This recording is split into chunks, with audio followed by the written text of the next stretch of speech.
Sahanavatu Sahanau Bhunaktu Sahaviryam Karavavai Tejasvinavaditamastu Vidvishavai. Om Shanti Shanti Shanti. Sadashivasamarambam Shankaracharya-madhyamam Asmadacharya-paryantam Vande Guru-paramparam.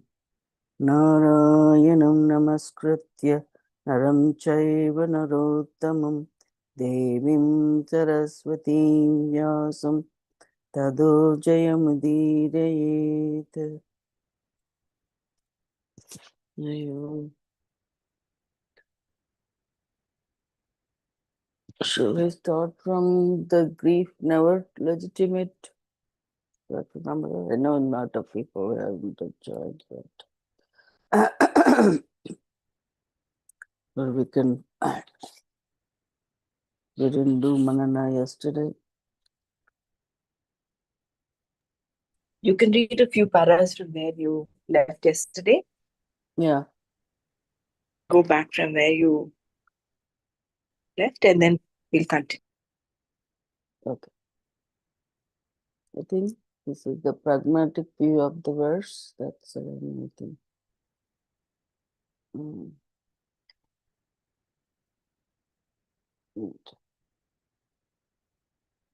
Yeah.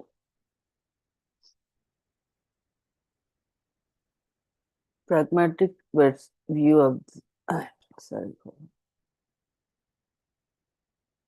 pragmatic view of this verse. This verse can be viewed from the standpoint of pragmatist to who has no belief in any scripture or its statements, or it can be viewed from the standpoint of a person who has faith, shraddha in the survival of the soul after death, from the standpoint of a believer, astika, a follower follower of the Veda. It can also be viewed from the standpoint of the vision of the Gita, the standpoint of Atma itself. The practical person's standpoint is that any sorrow, if analyzed, has no legitimacy. Legitimate sorrow is sorrow that is commonly accepted. The question is there a sorrow which can be called legitimate for a simple practical person? If sorrow produces a result that you want, then it is legitimate for you. Otherwise, it is not. That we all have sorrow is not in question for the practical person. So again, that we all have sorrow is not in question for the practical person. But the point is that it does not produce any result. When a person is sad because someone very near or and dear has died, what does this sadness produce? Does it alter the fact that one's friend is dead and gone? No. Sadness does not alter any fact. A woman is crying because someone has died. Crying, she gets up and lights the stove. Crying, she boils water and makes coffee. Crying, she adds milk and sugar. Crying, she drinks it. Nothing changes. Previously, she drank coffee, and now also she's drinking coffee. All that is new is the crying. She's not taking coffee to cry better. No fact is altered. From a pragmatist point of view, sorrow is not going to help you, and it certainly does not help the dead. If I am dead and gone, I have no problem. Even if I am dying, can I afford to be sad? The heart generally does not give up easily. The heart does not generally does not give up easily for who is dying, right? It keeps trying even when there is pain, even when it misses beats. Excuse me. Hmm. It does not misses beats where even when one artery is gone, it does not give up. However, when you become sad, the heart may think, this fellow is sad. Why should I continue to work? Because you have already decided it too will give up. The will also seems to have a way of moving the limbs and organs to make them tick. If the will is gone, if you are sad, the fighting system will necessarily give up. There is a story about three men who, in the doctor's opinion, were dying of terminal diseases. The doctor therefore asked each of them what he wanted. The first man asked for a priest so that he could make his confession, and this was arranged.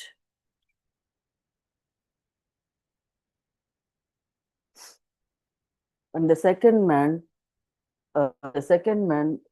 wanted to see his family, and the doctor arranged this as well. When the third man was asked what he wanted, he replied, I want another doctor. The third man was practical and wanted to live. He said certain something, he had certain something about him that perhaps would make the would make the heart try harder because all the strength he had was required in order to live. He definitely could not afford to be sad. We have already seen that sadness with reference to someone who is dead produces no result. In that it does not alter the fact, but but shouldn't you be sad if someone is seriously ill? If you cry when you visit such a man, he will think he is going to die, although all the doctors may have been telling him that his condition is not serious and that he should not worry. The doctors may even have some hope, but your crying is going to make him doubt what the doctors have been saying.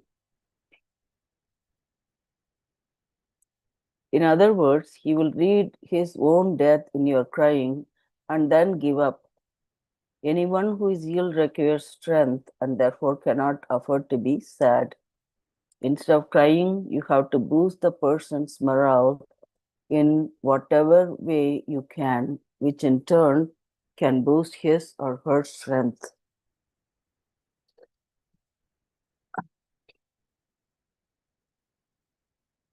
So, uh,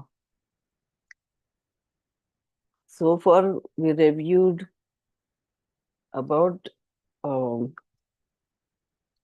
initial introduction was this from this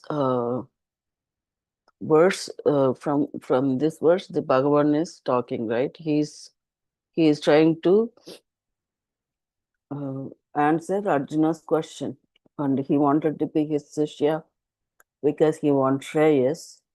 So now Krishna understands that he wants to be out of his sorrow for good, and so he talks about Tattvamasi, that he's talking about you. In the first six chapters, they were talking about you, the Tvam part of the Tattvamasi Vakya, Mahavakya. So then we talked about Arjuna's sorrow is your sorrow, uh, how generally we feel, why he was feeling sad, because he didn't have that Viveka. And then he went on why we should grieve uh, the legitimacy of the grief. Actually, here Krishna says that grieving is not an option. The grieving is not going to help with anything or change anything. So, for which he wants to talk about that Atma, Anatma Viveka. So, wise do not grieve because they have that self knowledge. Since we don't have that knowledge about Atma, and people grieve for no reason, and then they go on to talk about the sadness, why people feel sad, like the general universal term, right? When people die, everybody feels sad and uh, sorrowful because whether they like, that life to be celebrated or not, universally we feel that causing the sad. But being sad, does it change anything? That that dead person is going to come back alive, being sad, or is anything else is going to change in life? But what is changing is always changing. So every living thing, that's a knowledge about self as well as anatma. So when you know about atma, you will know about anatma also, which is not permanent. So that's where we are. And then the practical uh, point about this verse so far, we read about those three examples, three different patients, and then how there's a person who is ill to be treated as well. So please share your thoughts. I know yesterday we didn't go into this detail, but before I go further, we'll spend a few minutes.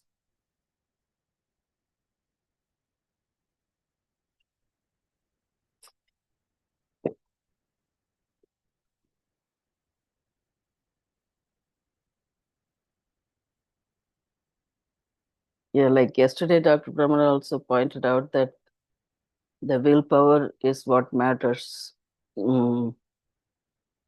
That wanting to live and all that.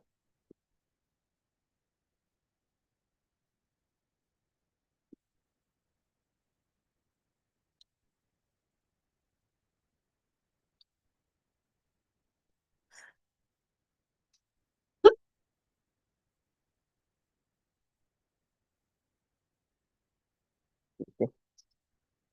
I'll start reading and maybe we can come back later. Grief is never legitimate. Thus, crying does not alter the fact Just that the. sorry, Dr. Mara, sorry. Just wanted Sorry. to share the Mm-hmm. very fact that it is inherent in every being to want to live. Mm-hmm. Every Each one of us wants to be happy, and each one of us wants to live forever. Mm-hmm. The reason why this is because this is our inherent nature. Right. Our inherent nature is happiness, and our inherent nature is immortality, is eternity. Mm-hmm. Is it that Ashna also, Brahmaraji? Is it that Ashna, that 5, 6 Ashna? Jiveshna. Yeah, So Jiveshna is all will be always there for everyone. everyone has, no? Yeah. Unless the person becomes defeatist. And like in the example given here, three people, the first two had already accepted that they're going to die. Whereas the third person actually wanted to live. So that Jiveshana is inherent in everyone. It depends on the mindset finally. If a person is has a negative attitude or a defeatist attitude, he will not, he will, instead of dying fighting, they will just die dying. So every being has that.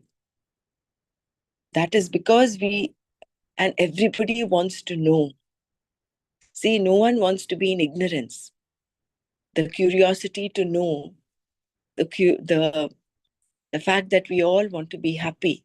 No one wants to be sad or unhappy. So if you look at this, everything is going towards that Sat Chit Ananda. Sat is that which is forever there.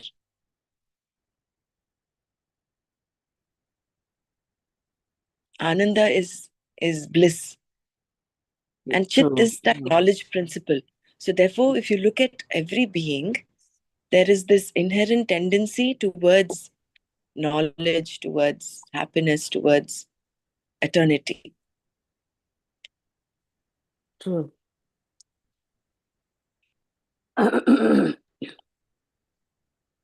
Yeah, that's it.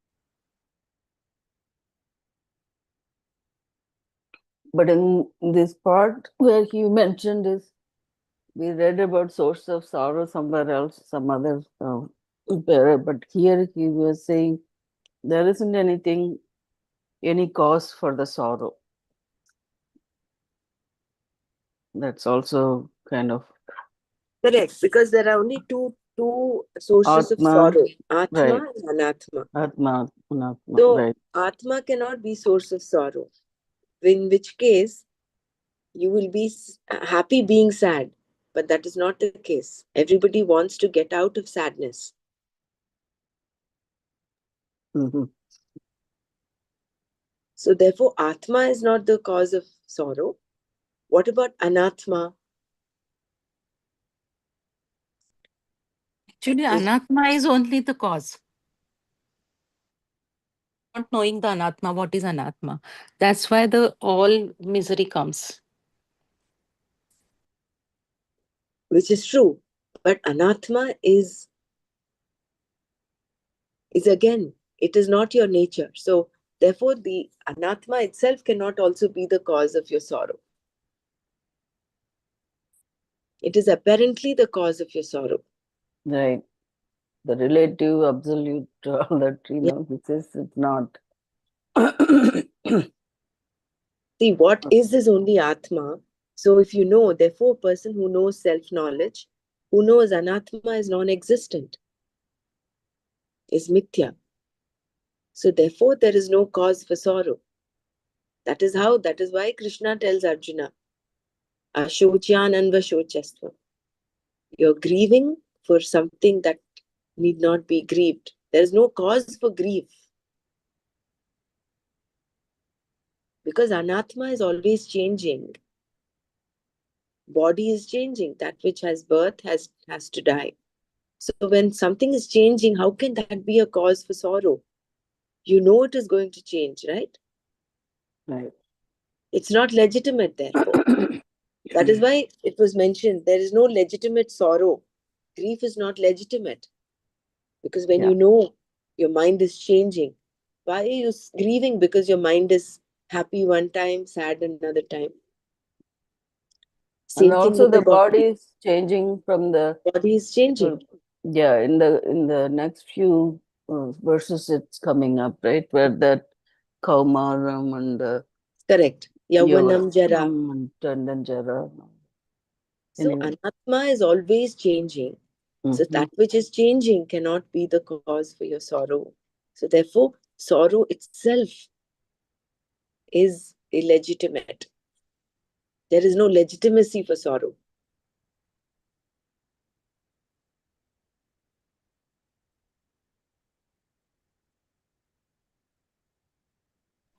Means the source is not an atma also.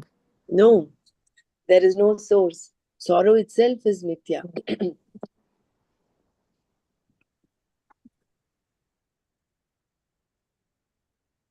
So nice.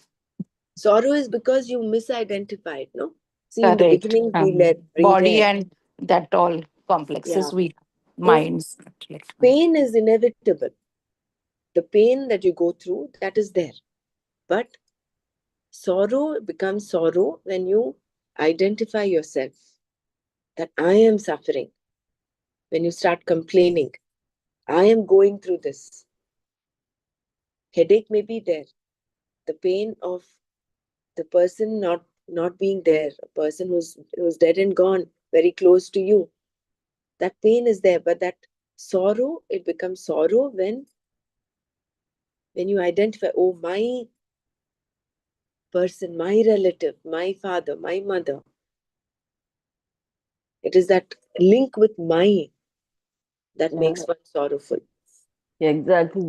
That's what the Arjuna always related his problem with the death, all the oh, my grandfather, my guru, and my relatives, like that. That's the his thoughts were all revolving around this death part that he was worried about, that caused him that worry. Yeah. So bottom line is, a person who does not know his true nature Mm. is going to be sorrowful. A person who knows his true nature, which is what Krishna is saying. Why is Krishna not going through all the pain, that suffering that Arjuna is going? Because Mm. he knows the self. He is the self. Arjuna is still under the delusion of Maya. Mhm. And he is under the impression, oh, I'm going to kill. I will suffer the consequences. Everybody will have to go through. There'll be adharma, all that. The train of negative thought that he put forward. That is why Krishna is telling Arjuna, you speak like a pandita, but actually you are grieving for something that is not to be grieved for. Right. Yeah.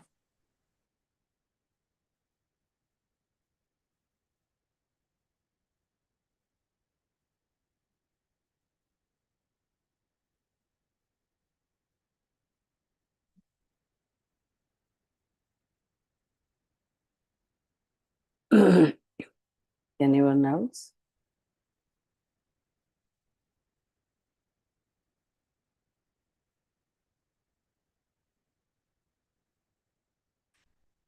Grief is never legitimate. Thus, crying does not alter the fact that the dead have gone and the dying do not require your crying. If you yourself are dying, crying is also useless. Why then this sorrow? Sorrow still takes place. It's born of confusion, aviveka. What is subject to change will change. Why then sit and say they are changing? They are changing. Changing is changing. One who dies is one who is subject to death. Therefore, the one who will die dies, and the one who will not die does not die. What is not subject to death will always remain, and what is subject to death will not remain, right? So death may come earlier than expected, but it is always expected, although we do not know which breath will be the last. Grief, therefore, is never legitimate. From the practical person's standpoint, sorrow is useless. And for the one who believes that the jiva continues after death of the body, sorrow is also not a problem because the jiva itself does not die. So let me read this Can last you read paragraph. this paragraph again? Yeah.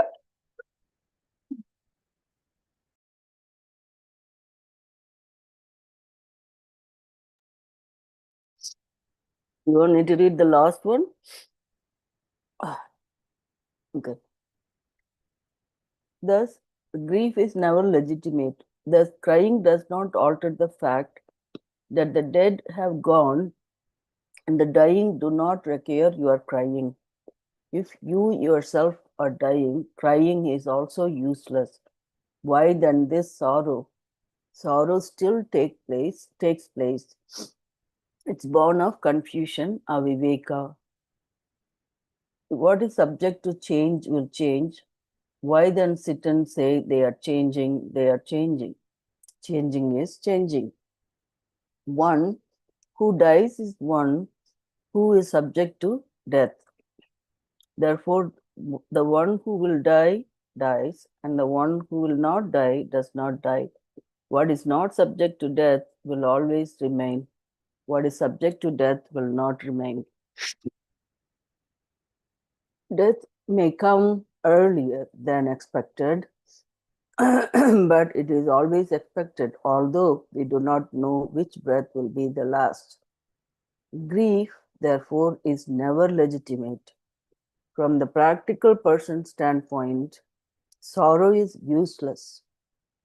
And for the one who believes that the jiva continues after the death of the body, okay, sorrow is useless for the one who believes that the jiva continues after the death of the body. Sorrow is also not a problem because the jiva itself does not die. So it's never legitimate. They're trying to say it. Sorrow is not. It's useless whether jiva continues after the body or after the death of the body. And we know that Atma doesn't die. The jiva itself does not die. Is that okay?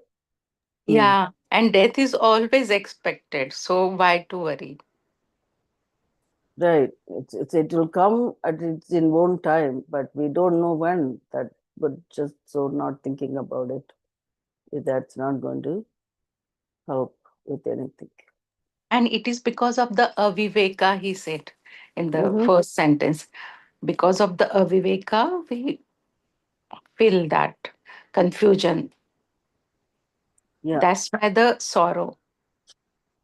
Yeah. They're talking about that crying and the sorrow. Hmm. It's all a Because burden of confusion because we identify with the body. So when the body is gone, that we think everything is gone. And like she said, relating ourselves to that relationship with that person who died or whatever, then we have that. But when you know that person, body is the only thing gone and the Atma remains, so we get that, don't feel as hard as some people who really get depressed and because of the sadness.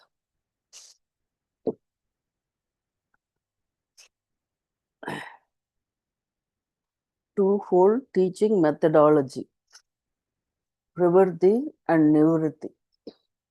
So we talked about grief is never legitimate, and we'll review it again.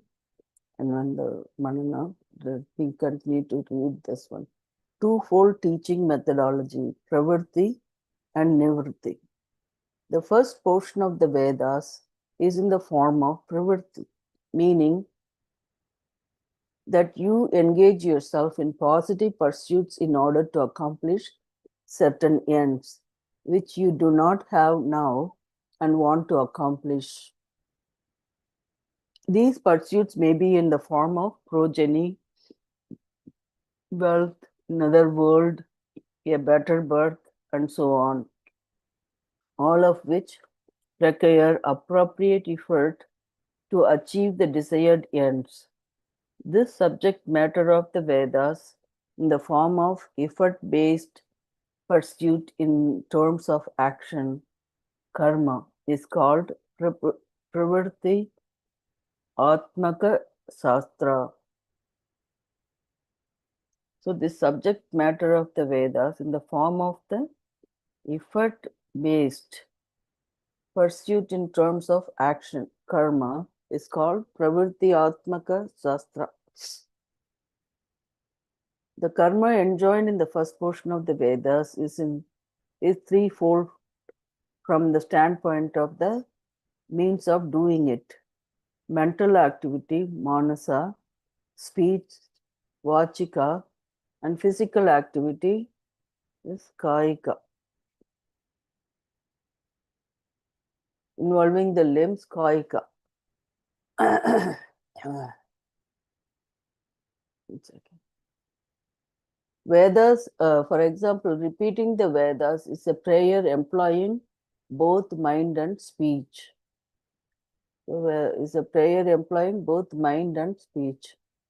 Chanting the Purusha Sukta is also a prayer in praise of the Lord, the Purusha, who is everything. The Purusha Sukta also gives you the knowledge of the Lord. Any sukta is both the prayer and something to be understood. Chanting is a karma which is vachika.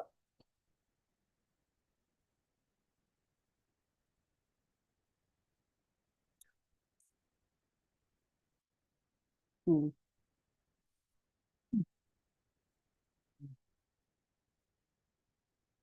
Chanting is a karma which is a vachika. However, chanting can also be an anga, a part of ritual. For instance, a pandita may chant the Purusha Sukta line by line while offering a flower or some other oblation. Thus, the same mantras can be chanted themselves, forming a prayer, or used as a part of the ritual. This threefold karma, kaika, vachika, and manasa, is the subject matter of the first portion of the Vedas and is what is meant by pravritti, what you must do to accomplish certain desirable ends.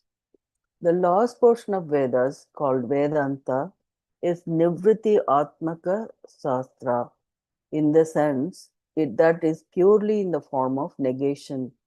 The first part of the verse we are presently studying, Asocyan Anvasochahatvam, which reveals the entire subject matter of the Gita, is also in the form of negation. So you don't have to worry for other people, right? In pravritti, the doer, the karta, is retained. Okay, in pravritti, the doer, the karta is retained. The karta is told to do certain things in order to accomplish certain results. Whereas in the Vedanta portion, the very notion that I am the doer is questioned and negated. Here also there is something to be accomplished, that which is not already accomplished by you, the karta. The accomplishment is the negation of the doership in the wake of the knowledge of the Atma. So the accomplishment is the negation of the doership in the wake of the knowledge of Atma. That is, I think. Sorry. Back.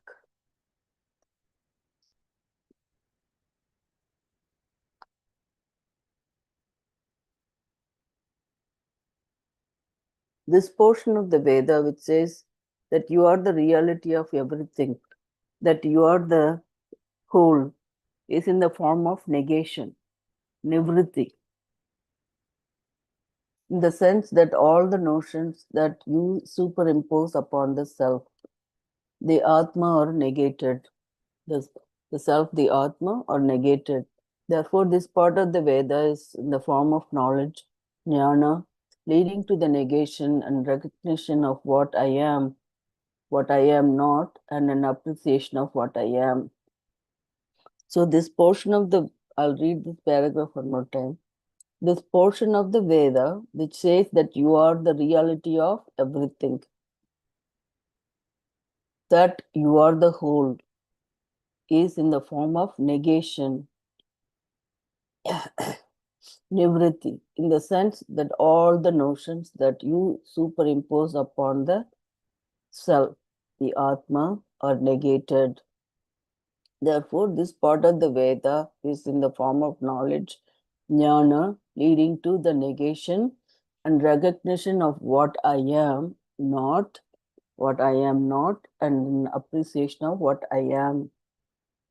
Sorrow is something that is superimposed upon the Atma due to an due to the non-recognition of the nature, the reality, Swarupa of the Atma. Therefore, all sorrow is really without reason because sorrow itself has its roots only in non-recognition of the self and confusion.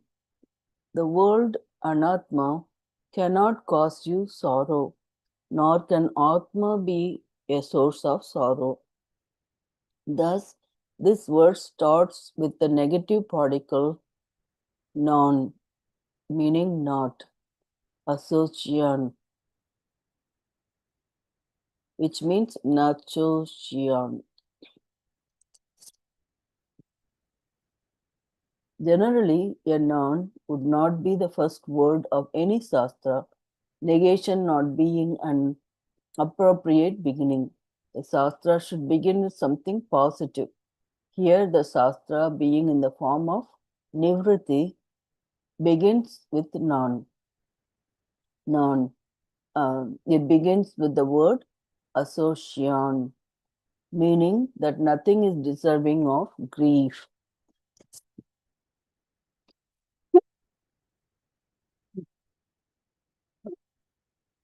Because Arjuna was in sorrow, the word association is extremely relevant here. The Lord is called Hari because he is the one whose grace removes everything. The Lord is a robber, a remover of all your problems, of everything that you do not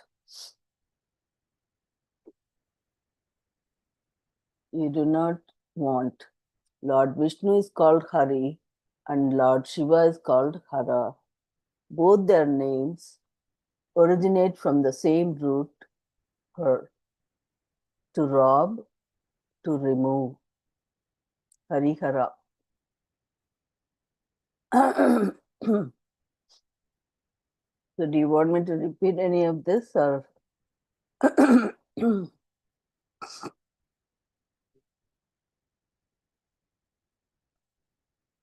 So we talked about Pravritti and Pravritti is always started with the positive notes, means in the positive way. And in Nivritti Marga, everything is with the negation. Starts with negation. the, yeah. So Pravritti is basically to have an end. So you do it with the form of the prayer or chanting those three with the Manasa, Vachika, and Kaika.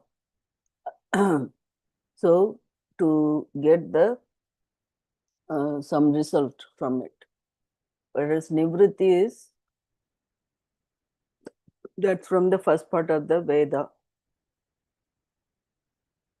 Whereas Nivritti talks about Atma, um, that is called some Sastra, right? What was the Pravartika Sastra? Something I read.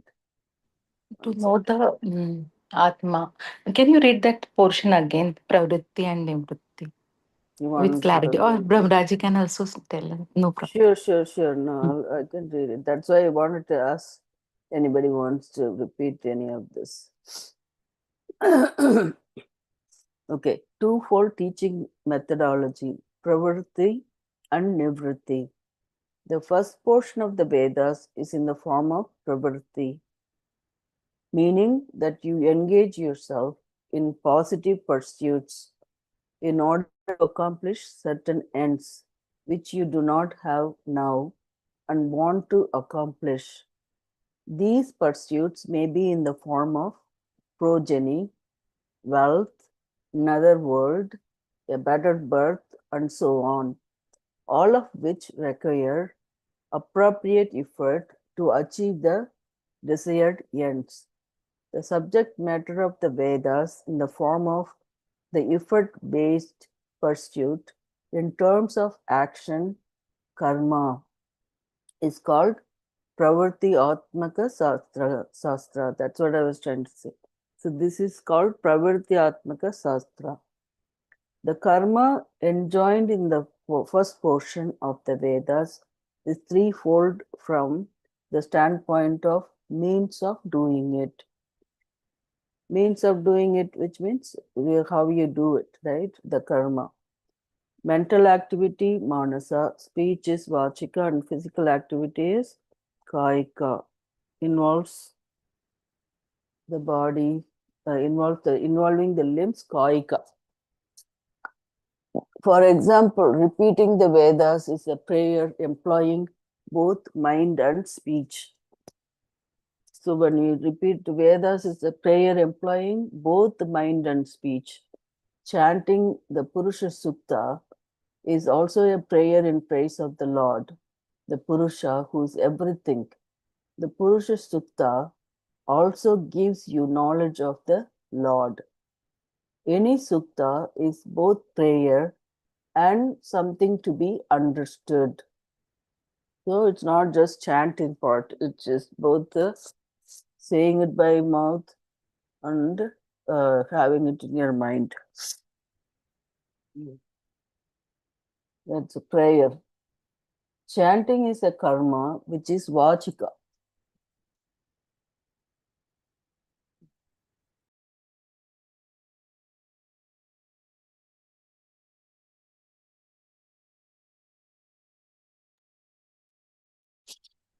Chanting is a karma which is a vachika.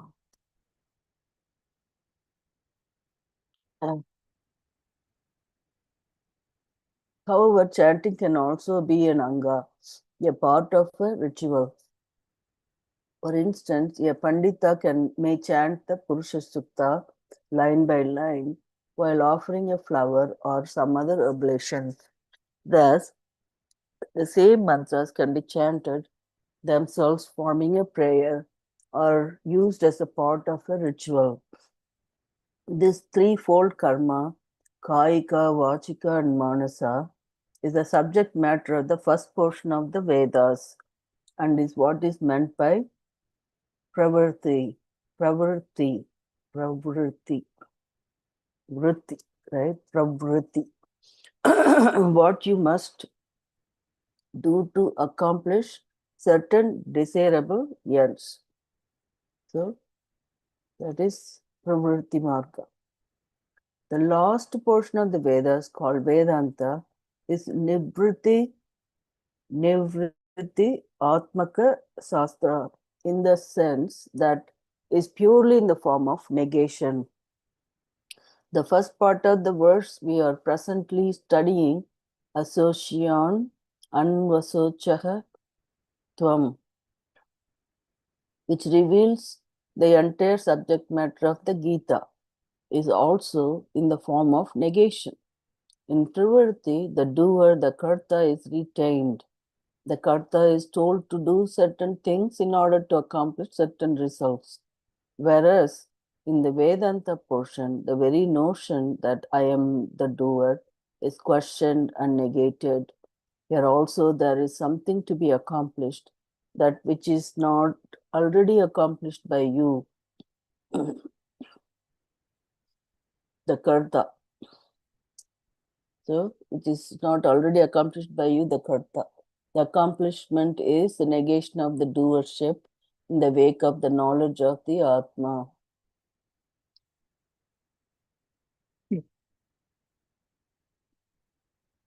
This portion of the Veda, which says that you are the reality of everything, that you are the whole, is in the form of negation, nivritti, in the sense that all the notions that you superimpose upon the self, the Atma, are negated. Therefore, this part of the Veda is in the form of knowledge, jnana, leading to the negation and recognition of what I am, what I am not, and an appreciation of what I am. Sorrow is something that is superimposed upon Atma due to the non-recognition of the nature and the non-recognition of the nature, the reality, Swarupa of the Atma. Therefore, all sorrow is really without reason, because sorrow itself has its roots only in the non-recognition of the self and confusion. The world Anatma cannot cause you sorrow. nor can Atma be source of a sorrow. Thus, this verse starts with the negative particle non meaning not association, which means nasociation.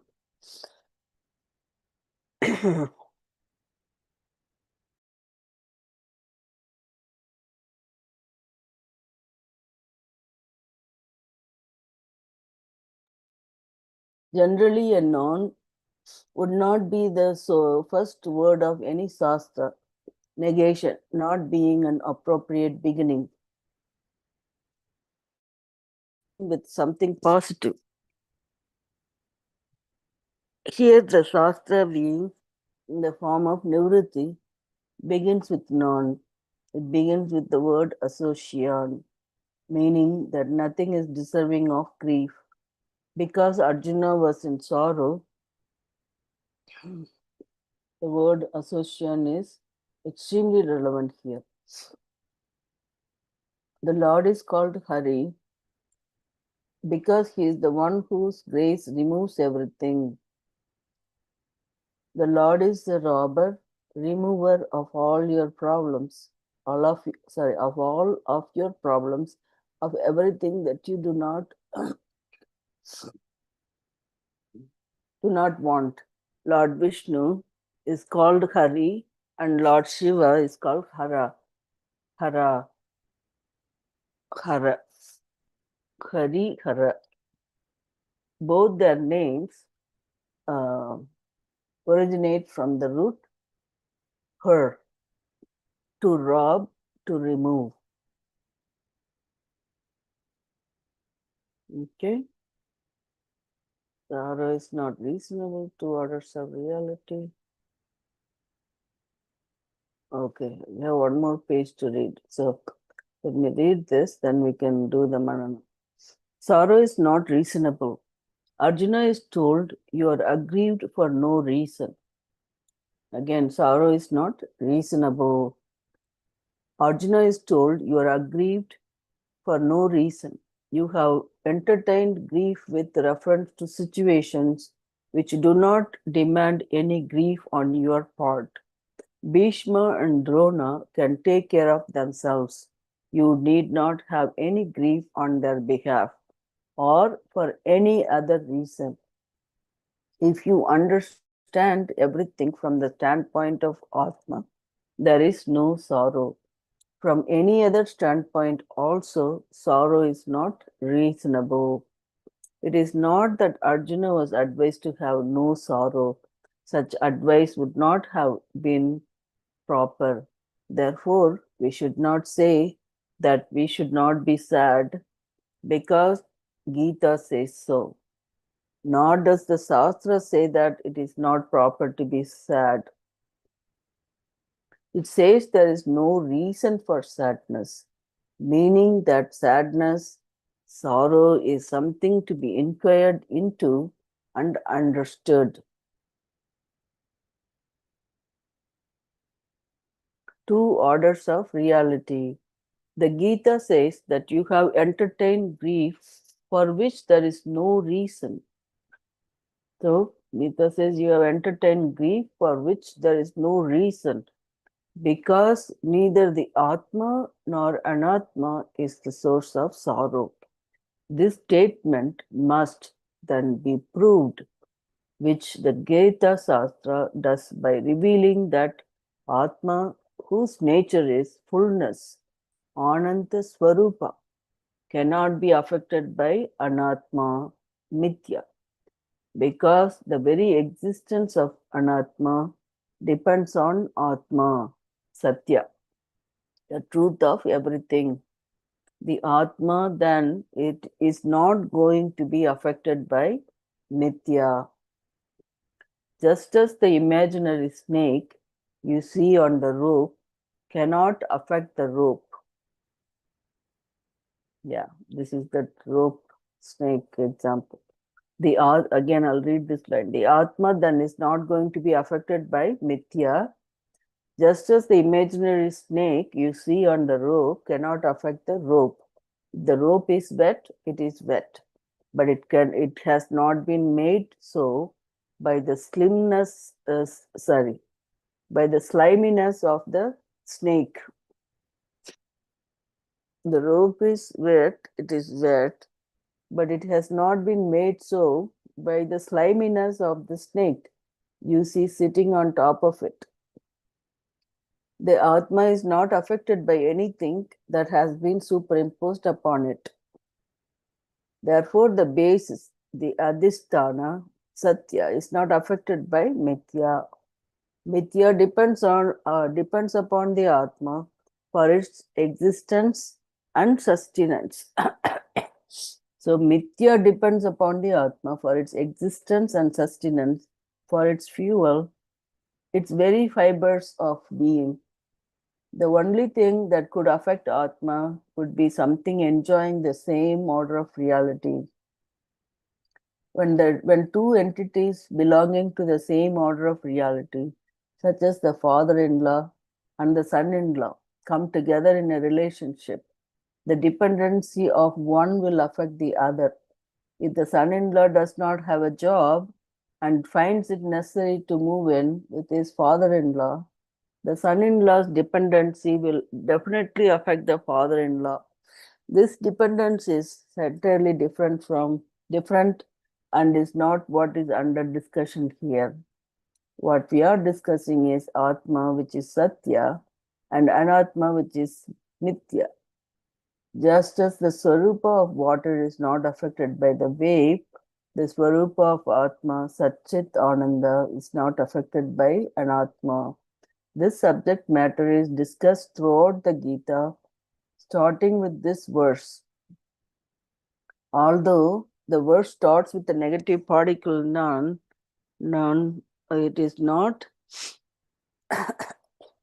an improper beginning because the whole Gita is Nivritti Atmaka.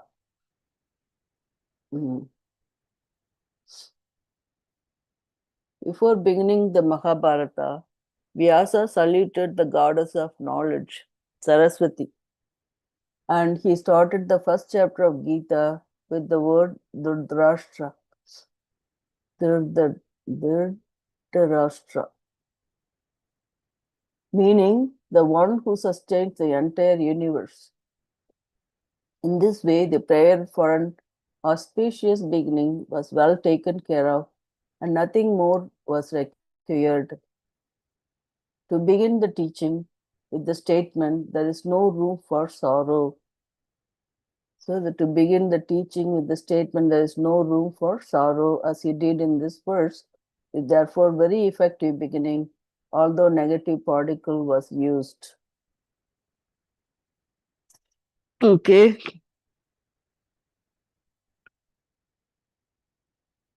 We have 5 minutes to anything you guys want me to read again, or should we just go ahead with Manana here?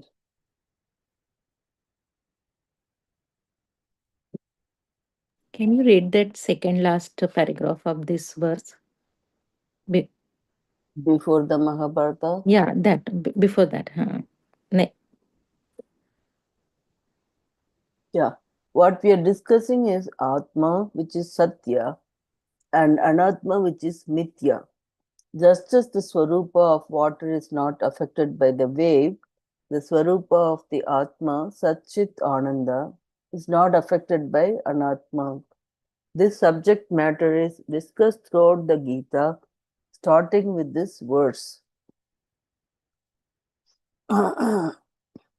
Although the word starts with the negative particle non, it is not an improper beginning because the whole Gita is Nivritti Atmaka. So in the last paragraph, basically he says, where one Saint Vyasa, that he began Mahabharata with saluting goddess Saraswati, and the first chapter start with Dhritarashtra Uvacha, means who sustains the entire universe. So he started with auspicious beginning, like positively. So in this particular verse where Bhagavan started with association, where it's negative notation. So, but nothing wrong with that. That's what they're talking in the last paragraph. I have a question here. Mm.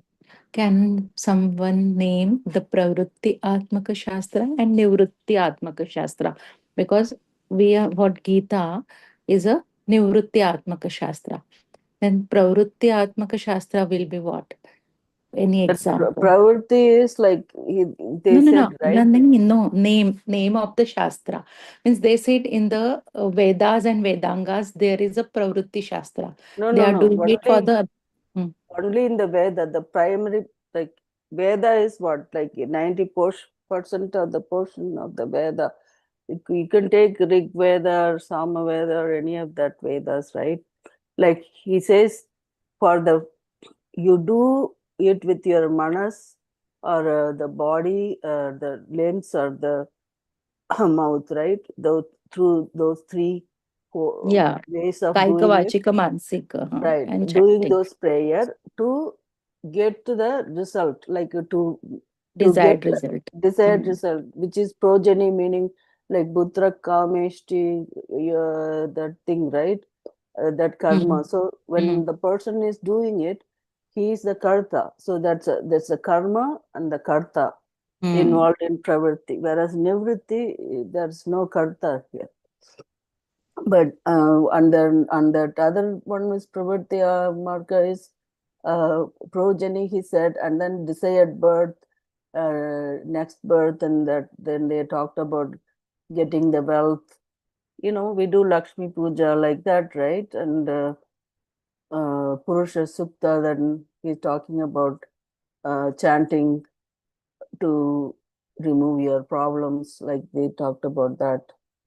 So that's what I gather from here. So that is from the Veda, means most of the Vedas in the beginning part is the karma kanda. They call it karma kanda. Vedanta part is that Upanishads and Brahma Sutras, which is the knowledge part. So that is the Vedanta. The end of the Veda is called Vedanta. That's the one gives us the knowledge about self. Maybe Dr. Brahmara or Savita can explain also. Uh, Sorry. like this Mm. teaching, all the Vedas, as Dr. Mara rightly said, all the Vedas, their first portion is consisting of the Pravritti Marg.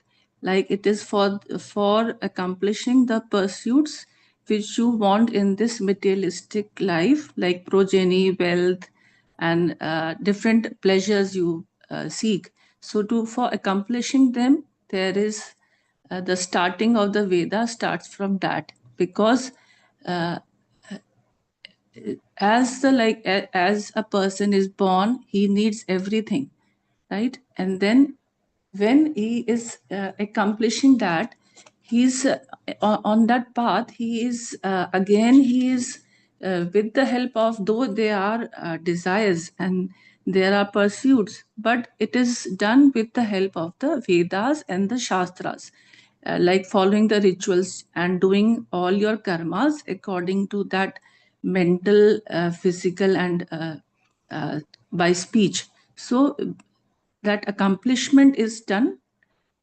following that shastra, and in the following that dharma path. When the second path, when person accomplishes that, that second part is the nivritti marg.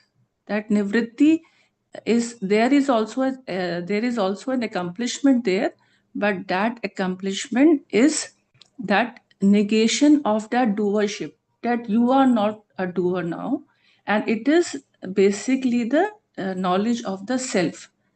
So it is so systematic. Our Vedas are so systematic that they started from the materialistic and they ended up to the nivritti. And the the Gita Shastra, like it is for those who those person who have that what do you say, that hunger for that self knowledge. It is that what word was there? Gita, Nivrit, what was that, Dr. Mara?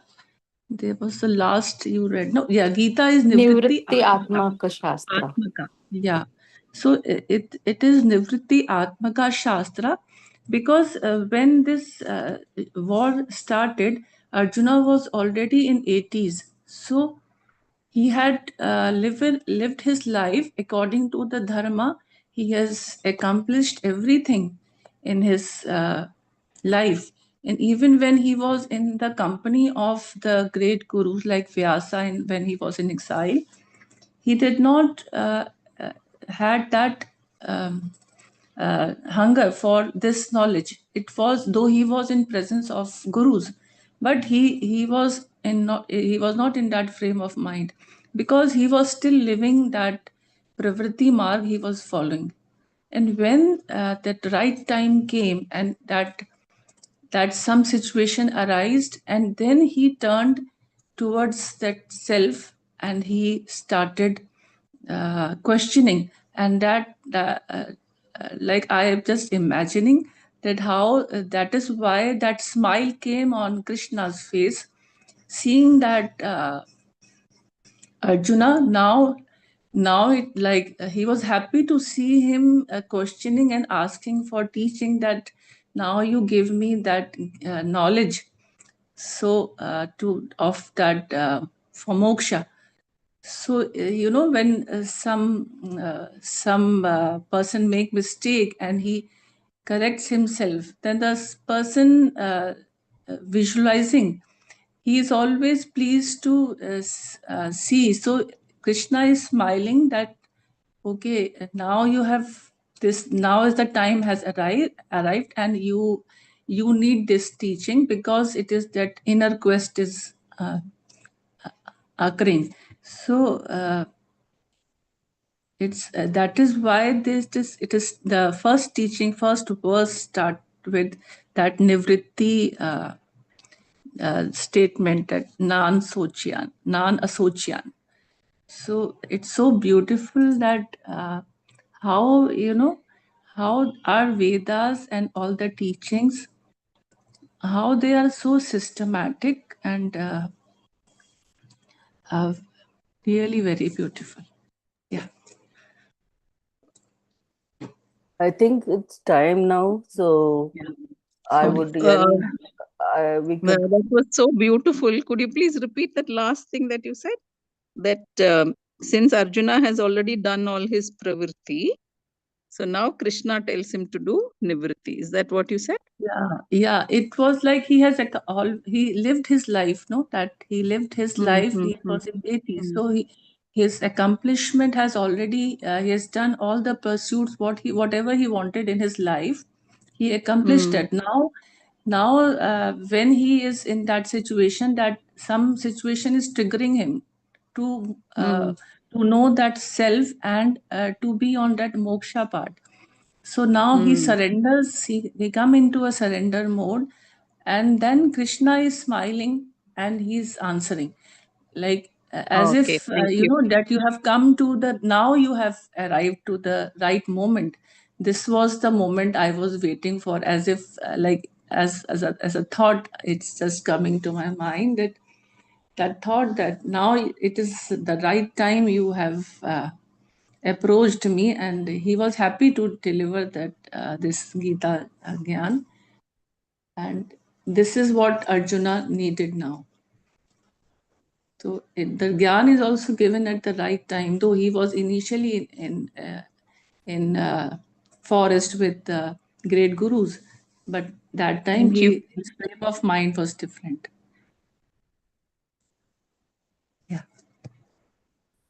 I know we'd like to discuss more. I think we'll probably take this for tomorrow, like probably end of this two orders of reality, this, which is pretty much what we discussed now.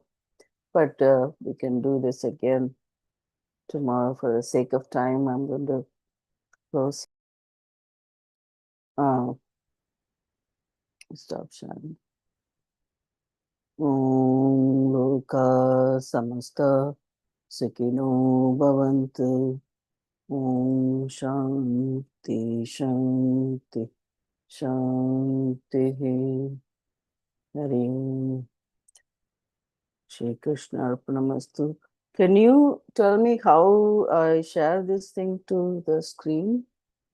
I know I had a problem yesterday, so. There was a PDF Dr. Brahmra has said of the meditations. So if you have that, PDF of meditation? yeah, you close this and then you go to that PDF of meditation and open that. Not coming up for me that. You select Dr. Brahmra's these emails, then it will be faster. Oh, in the email she has it? Yeah. She has sent on the email. You open your email and then select Dr. Brahmra's and then it will come. Oh. Okay, 1 second.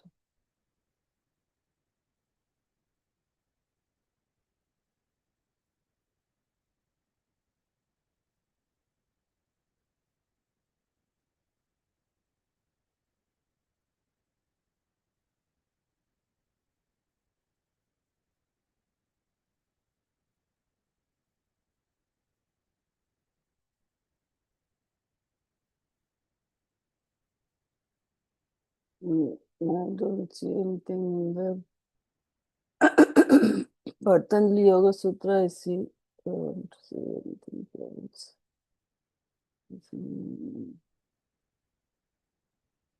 How do I go from the YouTube? That's the only one I have right now. Wait, I'll share this screen too.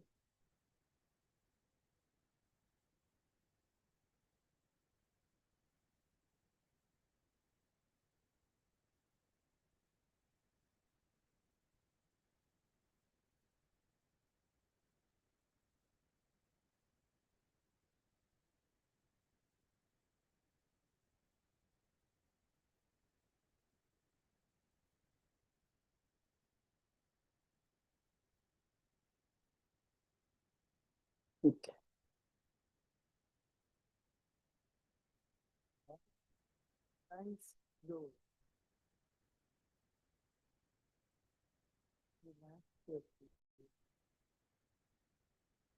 Can you hear it?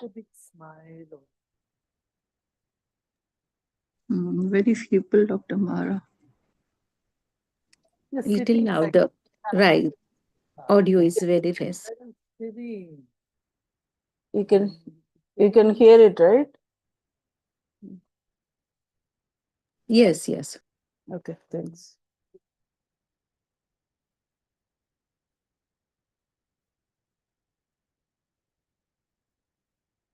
Let's take a deep breath in.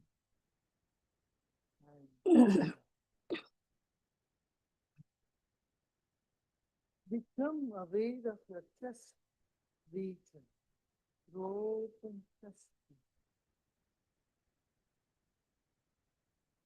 You notice some tension in the body, just let it be. Except those parts of the body where you feel the tension. The other parts are in comfort. Other parts are free. Become aware of that.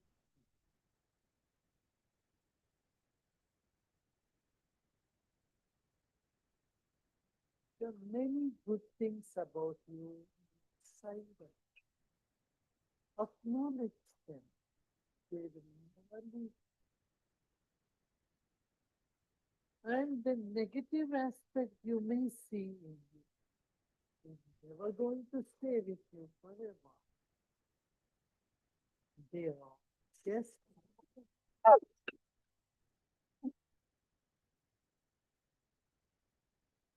sit with the total acceptance of yourself, the way you are at this time.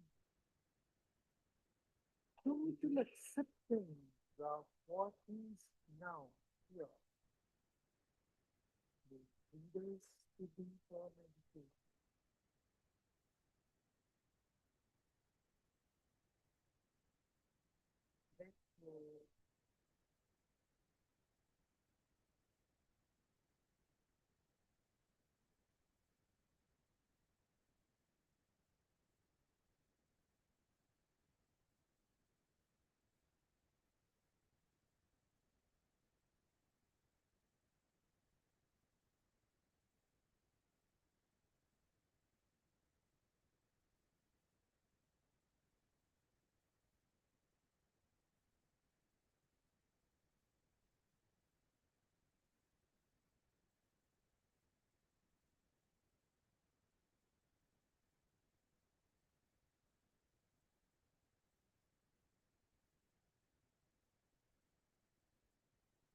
Jai Gurudev, thank you.